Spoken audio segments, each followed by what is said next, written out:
so much, Aleasha, for being here. I am super, super excited. First of all, I have a question. Is there anyone who doesn't consider themselves a black sheep? Oh, yeah. A lot of people think that it's really negative and don't want to be considered a black sheep. Walk us through a little bit. Like, how did you get to that term? How did you create your whole branding around it and your whole really like method about this black sheep sales? Yeah. So everything is an evolution, right? Figuring out your ADHD and how to work with it and starting business and figuring out what lands, or if you're an artist, figuring out what creative, process and what you want to create and produce. And so anyway, I started out selling like a natural in a sales job. And anybody who sells like a natural says that they don't really sell. And everyone's like, I don't know how to replicate that. So I started putting words to it and a formula to it. And I didn't know how to explain to people initially that it was like, it's sales, but it's not. Everybody says they're different, but then they're not different. So I started with calling it the art of subtle selling, which doesn't quite hit. And then we went to selling for introverts, because introverts are really great at sales. But not everybody knows that they're an introvert because they think it's about being shy, and it's not about that. And then I shifted to the matchmaker sales method, because if it's a fit, it's a fact and there's no selling involved. However, that doesn't quite hit right either. And I was talking to some clients about how I'm the black sheep in my family and I'm just like over it being a negative thing. And I want it to be a positive thing. If me being a black sheep means that they said fall in line and I said no, then I'm proud to be a black sheep. And each of my clients that week was like, I'm the black sheep in my family too. And I was like, wait a minute. There's a pattern here that I've been looking for in the type of client that I work with. And if I look back at my life, all my favorite people have always been black sheep. Anybody who's doing something different or has a different idea or is eccentric or a character, I love it. It's more interesting to me anyway, than like the basic predictable conversation way everybody does it, story, et cetera. Obviously, like if you're an entrepreneur, you don't like predictable.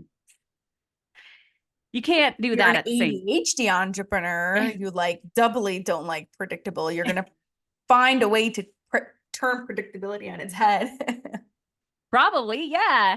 And so I realized that a lot of people have this like shame about being different from, usually black sheep is related to the family, but it relates to like, I'm the black sheep in sales. I've always been the black sheep in corporate. I'm a black sheep female, period. I'm a black sheep mom. Like my identity as a mom isn't only a mom. I really want to hold on to the other pieces of my identity as a professional, as a spouse, as like a friend and a human. And so, the mainstream way to be a mom is to be like all in on a mom. And it's like their whole point for living, which I kind of think is like a cop out. I'm like, don't put your like purpose on your kids. Like, you know? But anyway, I feel like that's like a pretty long-winded answer, but I really wanted to give people a way to be proud and turn it into a positive, because it is. That's how innovation happens, how progress happens. Somebody has a different idea or way of doing things. And if everybody does things the same way, then nothing ever moves forward. Okay, so let's start with basics. How do you define black sheep sales? So I define, well, black sheep and black sheep sales. So black sheep are people who think different, who have like a different way of doing something that usually people in their industry are pissed about. For some reason, when you do things differently, it makes people mad, even though it has no effect on them at all. It's Why do really you think that strange. is? I think that I've thought quite a bit about this. I think it's because of a few reasons. And sometimes it's because they wanted to do something different and they didn't, and they fell in line. And so they're mad that you aren't. And then I think that another reason is that it scares them. It's scary that someone's going to do something different because it doesn't have a predictable result. It isn't something that they can make sense of. It's not, as safe, basically.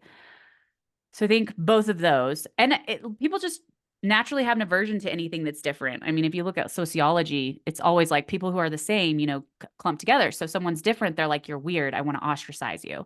And like humans naturally have this herd mentality. Like there's safety in the herd, and being ostracized is a big fear because like you'll die, at least when you were living in clans and stuff.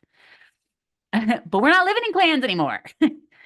And the black sheep was probably the one who invented the wheel. Just saying. I love that.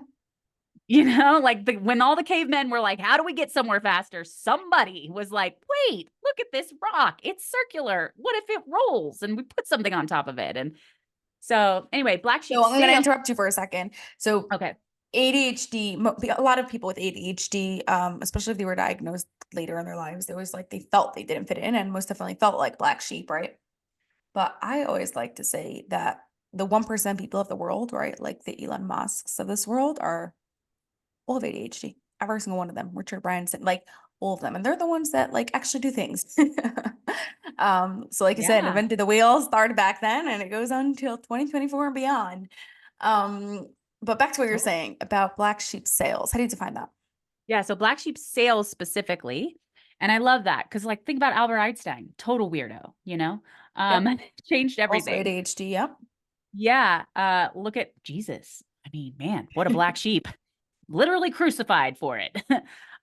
So anyway, yeah, black sheep sales is about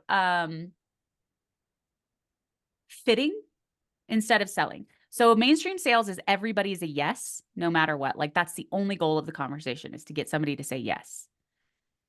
Ideally. They'll say maybe like get them to say no because you hate them maybe, but like in black sheep sales, you're fitting somebody to your solution and very much keeping the space for it not to be a good fit for them. So you're like interviewing them as much as they're interviewing you, and you don't want to have somebody move forward with you that isn't going to get a result because it's not in their best interest. So the entire conversation is really framed around, okay, what are your expectations? Your goals and your timeline, and does that line up with what I can give you? And if so, then let's do it. It makes it just a natural, normal conversation. And there's a lot of elements to it that are there because I've like put words to it at this point and a structure to it so that somebody can sell like a natural. And it is very different from the mainstream sales agenda setting at the beginning of the call and permission selling and staying silent after the investment. And if anybody's heard of any of those like weird frames, like it's nothing like that. So if you had to share with our listeners like one big like practical takeaway that they could do with their sales starting today, what would you tell them? Well, the best place to start is to think about the people who say yes and the people who are really happy working with you. And what are the patterns among those people? And it can't just be a working credit card. I'm talking about like, do they have kids? Do they have they had a certain experience before coming to you? So now they're ready, or do they have certain staff members in place so that they can do the work that you're laying out or whatever. And then you want to think about the people who say no and the people who are not happy with results. And what are the patterns? Almost always it's that they had a misaligned expectation. They were very demanding. Sometimes it's simply that they like, you know, weren't in a place that was set up for success. They didn't have a proven offer, or they didn't have an audience, or they didn't, there's like all these different things. And you want to repel as much as you attract. So everybody's always thinking about who they want to attract, but let people know who's not a fit in your marketing and in the sales conversation. So like, I don't see any red flags here. Like I just worked with somebody who does operations. Like you think that I'm an executive assistant, or that want me to be doing your like admin work. Bless you. So, yeah, like that's a problem she's having. The people who are unhappy or that she doesn't like working with think that she's going to like combine their mileage for their taxes and stuff. So let's just say up front, like, this is not who we are and this is not who we work with. And a lot of people just don't say that part. They just talk about who they do work with. Yeah.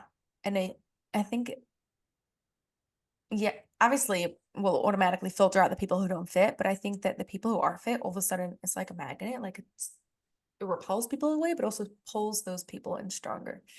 Exactly, ST. It increases the strength of the attraction. The person can choose in more and say, "Oh yeah, I'm not that person. I know who they're talking about, and that is not me." Yeah, I love that. Okay, let's get into a little bit more of your story. When did you know you had ADHD? Well, you know, I'll be honest, like I originally was just so freaking tired all the time. Was so tired all the time. And I realized that like I could get more done when I took medicine. Basically, it like put me in a zone where I knocked stuff out.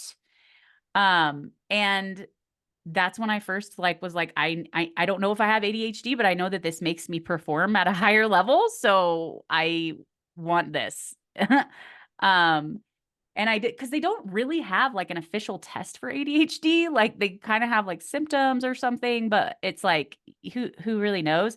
I'm some kind of neurodivergent. I definitely jump to like stories within stories to within stories and have to like loop back and stuff like that. And run late a lot and like overcommit and get things done the night before, even if I have weeks to do them before that. And I'll do it much better if I just get it done the night before. So now that I like, I didn't know those signs for so long. So I wouldn't say that I really knew until probably like the last few years when it's become more and more talked about and like what those specific symptoms are. And I'm like, oh, that's an AD. Oh, I didn't know that. Oh, okay. And how did you feel when you heard when or like when you discovered it? I kind of feel like, isn't everybody like, who's not? And what is their life like? And I don't know if I've ever met them. I probably have, but it just like it's so surprising to find out that some quirk that you have, like how you get really frustrated when you can't open something, is not like widely spread. Like people don't get frustrated about that. I don't know. It's like hard for me to conceptualize. I feel like it's so normal. So I think it was just like, oh yeah, like, I didn't feel like bad about it or anything. I was just like, that tracks, like seems on brand. It seems on brand. I love it. I love that. Yeah. Okay, how have you used this knowledge to help you in growing and running your business? So I'm always trying to figure out how I can hack myself. So one thing I never expected in owning a business is how much you would need to understand your own mindset and what your habits are that you're unconsciously doing that are creating your reality. And if you don't like that reality, you have to figure out what those habits are and you have to adjust them or you have to work with them. And so one of the things that has been big for me lately, I time blocking never worked for me. I get stuck. I do other things. I can't force myself to be in like a certain mindset to get something done. I kind of have to go with the inspiration or flow of it, especially content related things. So now I am blocking Mondays and Fridays, no meetings, and then surrendering to Tuesday, Wednesday, Thursday to all the meetings and just not even trying to be like, oh, I need pockets of time because I'm just like gonna let go of that. And so far, fingers crossed, it's been working really well. Like I'm ahead on things, which never happens. Like batching ahead of time, like never happens. But now it is just a little. I always say you need to work together with your brain, not against your brain. And that is a really good example of that. Where do you find yourself having to like challenge yourself? And you're like, you know what, this is a little bit challenging for me, but I'm going to push myself and see what happens. I mean, I don't know if this is what you had in mind, but when you said that, what came up for me was resting. Resting is just as important as working. And it's really hard to take that rest and not feel like you should be doing something or productive or whatever. Um, I've had to also find ways to kind of like I have to fidget with my hands, especially if I'm like listening to, a workshop or a session or like a lecture or something. Like I'm going to doodle at a minimum. But now I actually just took the plunge and bought a bunch of fidget toys, and it's freaking great. And so I'm like doing it all the time. And if I'm on a phone call instead of like a Zoom call, I'll be coloring, and it helps me hear better. I remember when So I started doing this work, I actually started with children, like way back when. And I used to like have these heated arguments with teachers and principals of exactly what you're saying. I'm like, this child is not only going to behave better, but is going to actually be able to learn and retain the information better by you letting them like doodle or like fidget in class. yeah, I literally hear better if I'm fidgeting. So I think one of the challenges for me is accepting that, and just because people judge you, what are you doing? You seem like you're not paying attention. And accepting that and not feeling bad about it, and like letting people know, like, this is actually helping me hear you better. Yeah, yeah, yeah. I like to sometimes say like, I know it looks like I'm like doodling or whatever, but it's actually helping me be able to focus on what you're doing. And then like people like just be upfront about it. Be like put out the black sheep part of it, right? And then like hopefully sometimes they're a little bit more understanding that way. Yeah. I mean, it's gotten better and better as this stuff has gotten more well known, and then also like as I'm just leaning into not really having space for people who aren't understanding I'm glad you about brought that up something. because I wanted to ask you next, like, what do you think? What are your relationships like? Both your close relationships and your professional relationships. Um, how has that been affected by ADHD? You know, I hadn't considered that this might be something that's caused by ADHD, but when I'm paying someone, I like I feel very uncomfortable asking them to do things because I don't want to be a bad boss. I don't know if that's related, but it might be because ADHD is kind of like really sensitive about certain things. And I really want to be sensitive about people's boundaries. It's really come back to not work well for me because I will reward and shower people with things, and then they just don't have my back because I'm not holding them accountable to having my back. Yeah. I'm not saying anything to them about it. And so that is something that I'm really actively trying to work on because it's not good for either of us. And I can't really blame them for not showing up if I just let them do whatever they want and rewarded them for it. Um, with my relationships, I've gotten much, much better about saying what's happening. So there's a lot of things that work with ADHD, like different attachment theories, for example. So I have a little bit more of an anxious attachment. I don't know if you've heard of this in Yeah. relationships. Yes, Um, yeah. And like, so I want in my like romance, my husband, I want him to be vocal about our relationship and doing, making me feel like really loved and stuff. And if he's not, then push him away. And so now I'll say it. I'll be like, I'm feeling insecure about our relationship and it makes me want to push you away. yeah. And so he can do something about it. So it's just saying those things with friends too. Like, okay, when you Yeah. said that, I kind of took it like this, is that like, and it made And me the feel like real that. people, like, yeah, some people might think it's like weird or whatever, but the real people who actually value their relationship appreciate it so much because it's like that's the real relationship. It's like what it's being built on. Yeah. Final before we get to our final question, actually, where can people learn more about you and connect with you? Yeah. So I would check out my podcast, Sales is Not a Dirty Word, specifically the episode about how to sell like a natural. It Okay, will help. Yeah. It's like the foundation. If it resonates with you, then continue listening to the solo episodes. the solo episodes. Don't listen to the guest ones, just the solo. No, the guest ones are great too. If you see like a topic that looks really appealing to you. I mean, I put a lot of thought into which guests I bring on. So Talk about they're really pushing good. talk about pushing people away in sales. Look what you're doing together with your podcast. Wow, you're an expert at what you do. Final question. What is something controversial that you believe in? Oh my gosh, I didn't know this question was going to happen. What's something Focus. controversial that I believe in? There's so many things that I have had this feeling about where like I'm just an outlier and like I can't. I mean, I don't know. Like I think that college is BS. I do not want to put my kids in college. I think it's a scam. If I was gonna hire someone, I would want them to have 4 years of work experience, not 4 years of test experience.